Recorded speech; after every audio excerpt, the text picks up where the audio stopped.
Hi, my name is Solomon Omeru, and with me is Giddy Okonkwo. And together we're going to be hosting this segment of the Afrocentrist podcast titled Discovery Tuesday. It's going to be a world of discovery where we'll have fun hanging out together as we bring you insights that will inform and educate you on topical issues bordering on relationship. This will help you discover yourself and enable you make better choices as you go through your unique life experiences. Coming to you every Tuesday at 4 p.m. GST. Remember, self-discovery is the first step to true freedom. See you there. Hello, good day. So good to have you join us again on this particular episode of Discovery Tuesday on the Afrocentrist podcast. Hello. How's your day been? How's your week? How's it been for you, your relationship, your work, and every other thing that you plan to do in this new year? The year isn't new anymore. Anyway, we are actually in the third month of the year, so it's no longer new. We've done about 50-something days, so it's time to hit your goals running. On today's episode, we're going to be talking about soulmates. I'm sure you've heard that a number of times. People talk about, it's my soulmate, oh, I've met my soulmate, and you now wonder, people meet their soulmate, and after a while, they begin to think and reason out that it's probably is not the one again. I'll have to look for another one. There's a whole lot of stories about soulmate, but I'm not here alone. I'm with my co-presenter, Solomon. Solomon, how are you doing today? Hey, Didion, I'm good. Yeah, I'm excited about this topic. I actually like the way you put it. Someone goes like, I found my soulmate, and a few years or months down the line, there's a big war and there's no longer soulmate. Yeah. So is it like we have multiple soulmates or, exactly. or that was like a mistake soulmate? Yeah, it's, there are different concepts, there are different school of thoughts to this. The concept of soulmate is such a polarizing one, and you begin to imagine that in a world of over 7 billion people, it's hard actually to imagine that each one of us have one perfect match. Yeah. So that's how people see soulmates, like that perfect one for me. It was destined for me. She was destined for me. We live in a world where there's so many interracial marriage, cultural marriage, people from different religious affiliations and social group culture and all that. They end up meeting each other and getting married. People begin to wonder, obviously, somehow nature has a way, the universe, like they say, has a way of bringing us together. It's quite funny how I like this direction you're going. It's quite funny how people talk about soulmates, and this has been a very old conversation. I mean, it's been there for a long time, way before the internet. People talk about soulmates and everything, and now you talked about interracial marriage. So people are now saying they found their soulmate far on the other side of the world. Now the question is, before the internet, what happened to the soulmate? Does it mean like soulmates were only limited to local regions? Now with the internet, so it's like the whole idea is really mixed up and messed up. So I'm very excited that we're talking about this conversation today. A lot of people are still unmarried or still not in a relationship because they're held back by this concept of soulmates, looking for the one, the perfect one. So yeah, let's dive into this and really trash it out. It could help a lot of people out there understand what this thing is really about. Exactly. From my research, some people define soulmate as that particular individual whom you connect with like instantaneously and on a very deep measure, where the person sees you for who you are, accepts you for who you are, and at the same time pushes you to grow into the best version of yourself.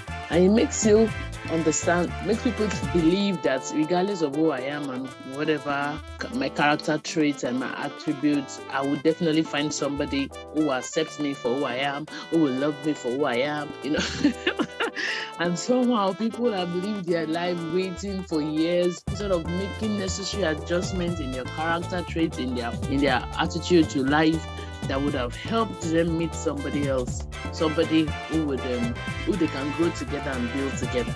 So that soul concept of soulmate, of meeting somebody. And as a matter of fact, people meet their partners in different ways. Some people, it's just that instantaneous click, like emotion running wild, love at first sight, and all that. Some people didn't start that way. They started out like just maybe colleagues, they proceeded to friends, and before you know what's happening, just like one day your eyes just pop up and you're like, wait a minute, all my life you've been around me, I never saw you in this light.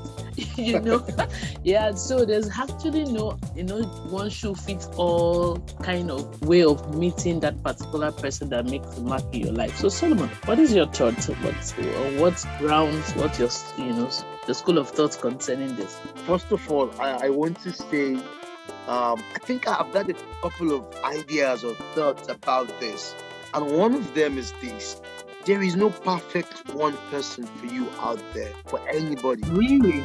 There is that what you no honestly perfect believe? one person. Yes, You there is no mean perfect that one person. there's another woman on this planet Earth that you could have been married to other than your wife? Is that what you're saying? Yes, funny enough, I've even had that conversation with my wife. And, one of the things my wife and I usually do is sometimes we have this real conversation. Some people try to avoid it and like, oh no, but I'm like, see, let's put it out there. Let's understand ourselves. And one of the conversations we've had is this.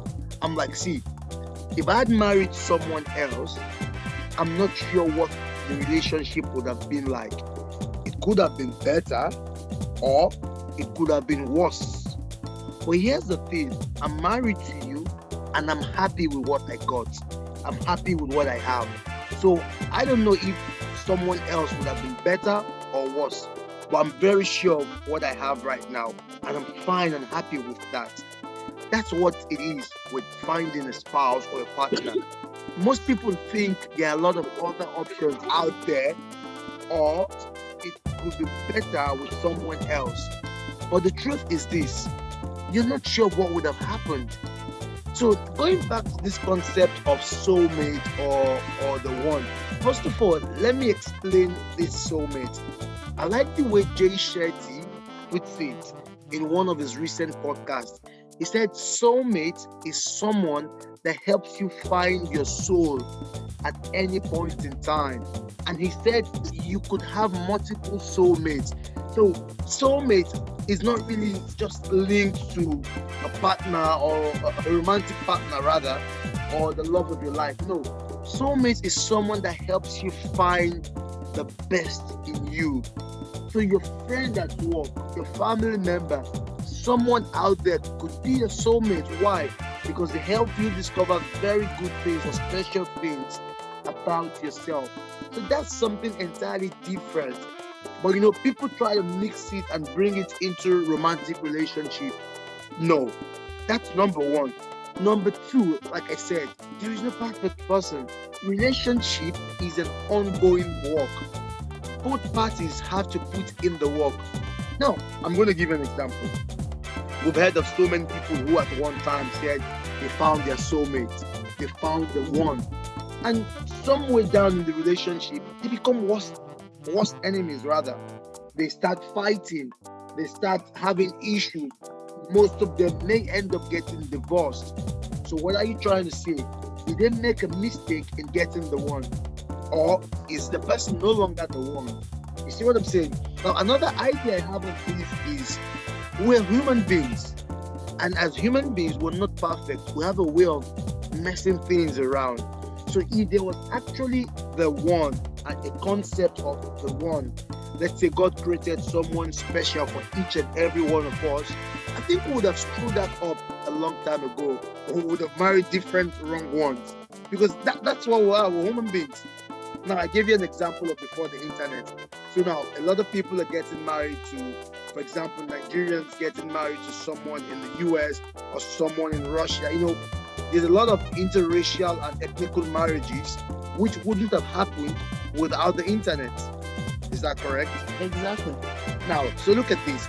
So let's say those people believe they found the one, right? Somewhere out there in another world, or sorry, in another country. So now, before the internet, does it mean the one was only limited to the same country, or people have been marrying the wrong ones? So I think if there is an idea of one special person for you, we would have screwed that up a long time ago. There would have been a lot of confusion. People would have married the wrong ones, the different ones. But that's not true.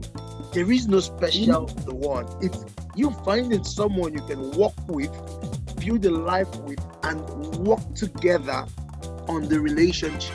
You make the person the one. The person makes you his or one. And that's how it works. Yeah, the truth is this: for so many people, even in times when there was no internet, we have had couples of people who probably traveled maybe for a vacation or traveled for an academic seminar or whatever, or training, and they suddenly, hit up with somebody they've never met, never had any clue existed in the world, and somehow they've been living for forever and all that. So people who have the school of thought that there's a perfect one, I'm sure they have arguments, to buttress the point that there's a particular one for me. Like you rightly said, a soulmate isn't always wrapped in the perfect package. Doesn't necessarily have to be a romantic partner. It could be a colleague, it could be a relative, whatever. Yeah, but one thing I want to say is that whatever relationship that you want to make the most of, because it's possible that somebody could be eligible, in your word, eligible to be your soulmate, as it were. But if you do not recognize that person as such, you won't be able to make the most of that relationship. It's important that we understand that relationship takes time to build. There's work to be done. And if somebody is actually supposed to be a help sent to you in life, and you don't act loving towards the person, you don't respect the person, and you take the person for granted, the person will be unable to fulfill that role in your life, as it were. So one of the things I would like to say is this, that when you find yourself with somebody who you connect with easily, because regardless of whether it's a romantic partner or a colleague or whatever, there must be a connection. That is established. Yeah. That must be established. There must be a connection. The person might be someone who understands you deeply, or somebody who gets you. The person gets you. You know what I mean? But the person gets you. Like, the person is feeling your vibes. Like, exactly. You guys have, this sense of peace and comfort. You can be yourself 100% in the person's presence and not feel intimidated or feel judged. The person might be different, but somehow you guys just balance yourself out. You have this probable gut feeling that, you've met somebody that actually has a significant role to play in your life. And many a times you could recognize such persons either because your values are in total alignment, or maybe you've seen the person at their worst state and you still love them anyway. There's just something about them that draws you, that draws something sincere and pure in you. You care so deeply about each other that at times you actually feel each other's pain. Like, the person gets you, like I said earlier. So those are the things I believe that you should put in mind when you are relating with people, because regardless of if there's one certain person in the world that actually fits that role in your life, or whether there are several people that could play that significant role in your life, it's important that you show yourself as friendly, you posture rightly in your relationship. So that's one of the things I need to say about this whole soulmate thing. Absolutely correct. Yeah, I really like what you said about putting in the work and recognizing that the person is your soulmate. So it's not just about saying there is a soulmate. A lot of people can be your soulmate at different times, but you have to recognize it. I think most people are looking for magic. They want something magical, something miraculous, something extraordinary to happen. But it doesn't work that way. You create that magic. You create that special moment, which involves putting in the work. People just want to live in this fantasy sold through movies and fictions and stories. Everyone wants that special story, that fantasy. But it's not always like that. Now, I'm not saying that doesn't happen. It happens, but that's not usually the normal case. That's like very few special cases. But the normal case is you getting into a relationship, understanding that this person wants to be there for you, and you want to be there for the person, and both of you put in the work. There's something just floating around my head, and it's kind of something funny when I think about how people say the one or soulmate. Now, here's another funny example. A lot of people get married for the first time, and unfortunately, something bad happens, and they lose a spouse. Their spouse dies, and then they go through the grief, and somewhere along the line, they find someone else, and they get married again, and they still have another amazing moment with this new person. And it's not the same for everybody. Some people will get to live with their spouses till they get very old. So now my question is this: for those people who live with their spouses until old age, does it mean okay they have the one? And those who get married twice or thrice, does it mean they get the two or the three? Okay. Yeah. The point I get. I'm trying to weigh in the fact and see that, yeah, these things are not really how people think about them. So if people can get to change their mentality and say, okay, I'm old enough for a relationship, I want to be in a relationship, and this is work. I have to put in the work. I have to be intentional about it. I have to go out there, make myself available, look for someone who is available and ready to put in the work, rather than just living in this fantasy of I'm going to be here, I'm going to wait for the one. You know, when we talk about the work, you can only put in the work when when somebody actually approaches you, or you approach somebody, or you found somebody that is willing to do life with you before you even think about putting in the work. Because because I have met a couple of people who are good people, great people. You think they are, and you're wondering, why on earth is this person unmarried? And I've had a friend like that, successful lady doing so well, and she wasn't married, and everybody just, according to her, when I met her, and she said people just assume that there's somebody in my life. because people can't just imagine that someone like me is single. Because people just imagine that there's somebody in my life. She actually got married later, but she got married to a guy who was based in the UK. The guy just showed her. I think somebody introduced her to the person, or I don't know how it worked, but they're married today. Her colleague, people who knew her while in Nigeria, they all expected and imagined that she was married. Not because she wasn't good enough, not because she was selecting, but it just didn't happen. Nobody approached her like, okay, let's get into a relationship, let's see how it will work. And the truth about the matter is this: for a lady, it's a different ballgame. It's our culture doesn't really encourage women to.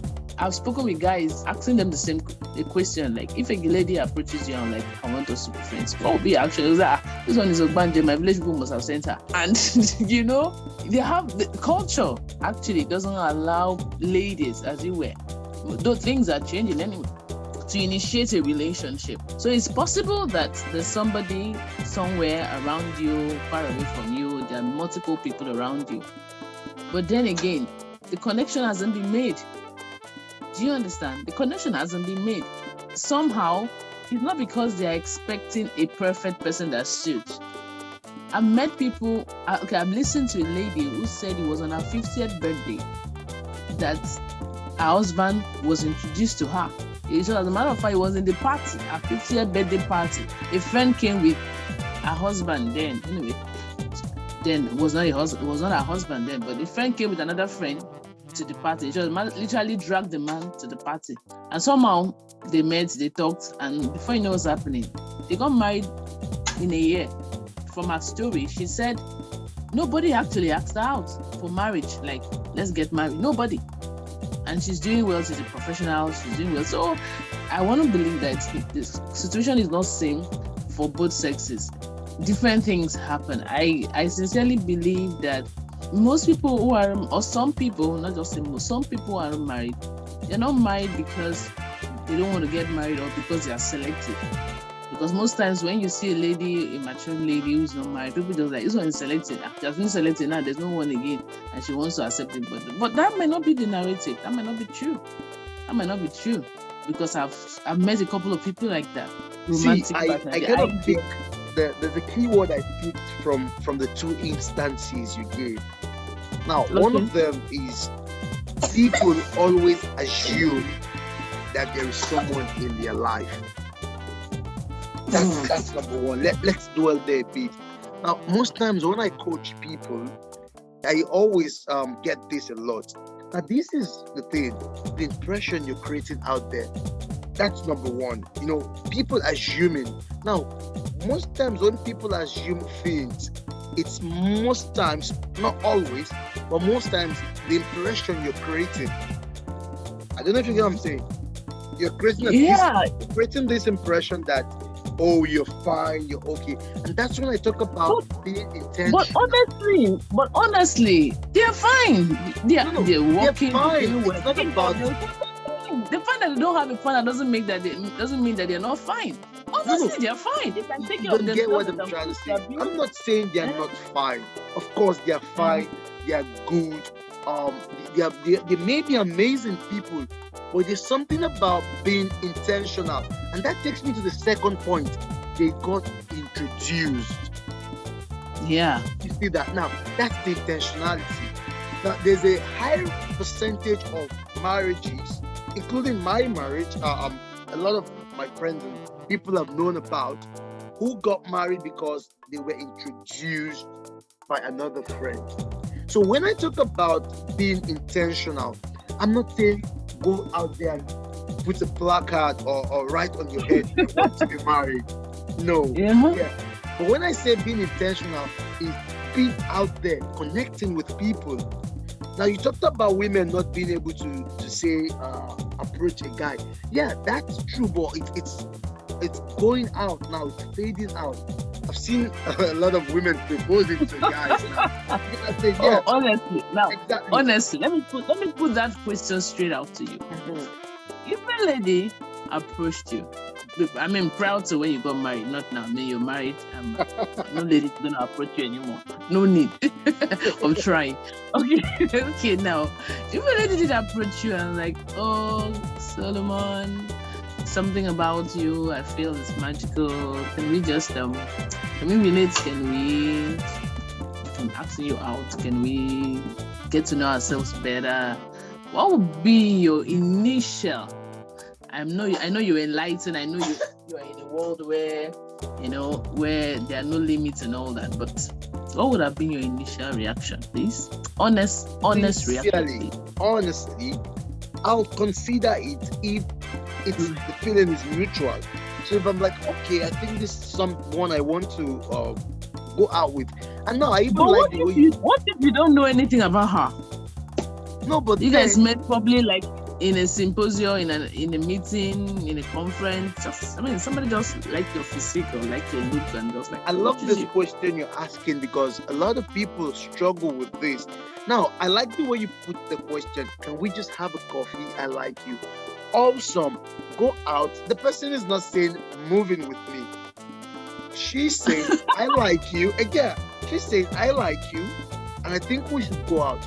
So here's the thing: you go out with the person, have a coffee, have a drink, dinner or something, and the conversation starts. And I do tell people all the time, the fact that you're asking someone out for a coffee doesn't mean you're saying, can you marry me? It's me saying, I want to have a chance, or I want to get a chance to know you better. After the first coffee, you could say, oh, it was nice knowing you. I don't think I want to have another coffee. And that's fine. Yeah.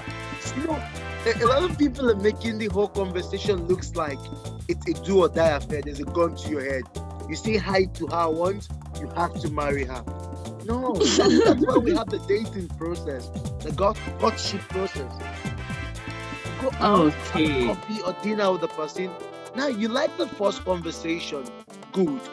You go out again for another one, second conversation, and it keeps progressing. But people have this concept of relationship and marriage such that once he says hi, oh, we're married, I must marry him. No, that's where the pressure comes in.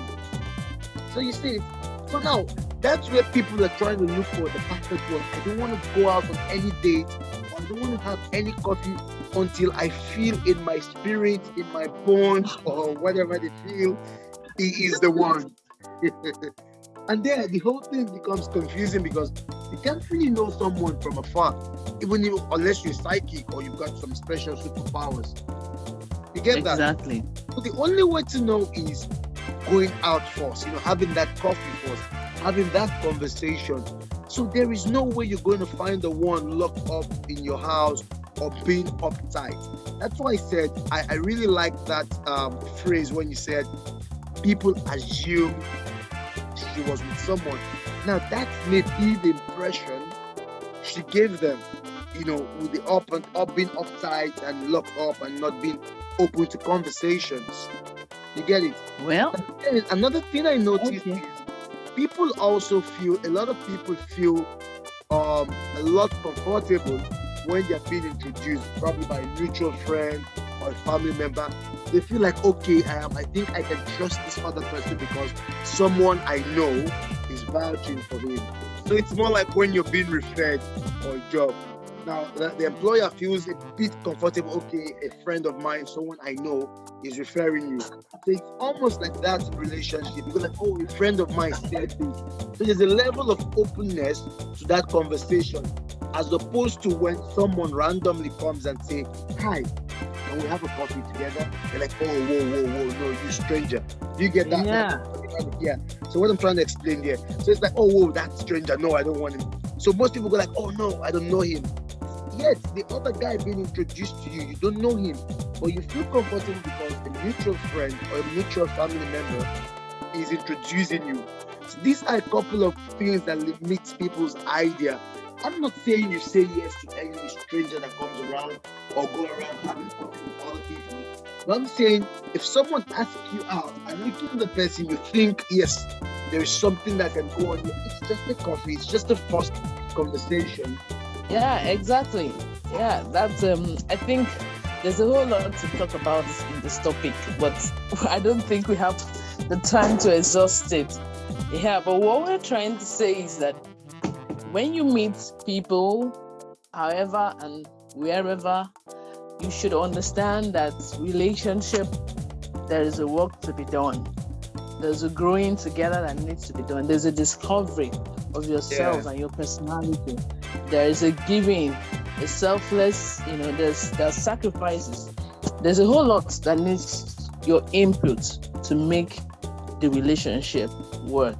So whether you believe there's one person in the universe that that until you finally meet, you can be happy in life, you can be fulfilled, or you believe like Solomon do that there's a couple of people in this world that you can be coupled with. Yeah, I believe it's not a Be your Cinderella story. potential soulmate. There's Yeah, no that special could be your fit for the shoe like Cinderella story. There are a lot of people you can be exactly. compatible with. You just have to make it work out. Exactly. Yeah. So whatever it is that it's your belief, you're entitled to that. I pray that it works out for you, that you find that soulmate, that particular person that you connect with so deeply and so truly, that together you build yourself and build the best version of yourself. Because we understand that soulmates aren't perfect for each other in every way, but they are on the same page where it counts. They are there for each other. They believe the best of each other. They support each other up to achieve more and to be more, to be the best version of themselves. So it's important that you understand that you must always put your best foot forward. So on the closing note, Solomon, what can you say before we wrap it up? Yeah, you said a lot of things there. It's a walk, and when you think you're at that stage or at that point in your life where you want a relationship, there's a certain level of openness. Relationship involves vulnerability, being losing a bit. I mean, trying to loosen up a bit and accept the other person, getting to know the other person, and putting in the work. I just can't overemphasize that. There's a lot of work involved in it, and it's something that's worth the work. So, whatever you believe, just remember that there are a lot of people out there who you can be compatible with as long as they match your values and both of you are ready to put in the work. So, yeah, that's what we have for you this evening. Hope you enjoyed this. We also like to hear what you think. Is there a special one out there? Let's hear from you. We want to hear a lot from you guys. Let's see what you think. Feel free to send in the questions. Feel free to send in your ideas, what you think about it. We'd love to hear it and we'd love to discuss it on the podcast. Thank you once again for spending this lovely evening with us, or whatever time you're going to be listening to this. And feel free to also add us on Instagram. Follow us at the Afrocentrist Podcast. You can follow myself at Dr. SN Omero, DRSNOMERUO, or at Edidion Mukonkwo. And we'll be great to converse with you and hear more from you. All right. Bye.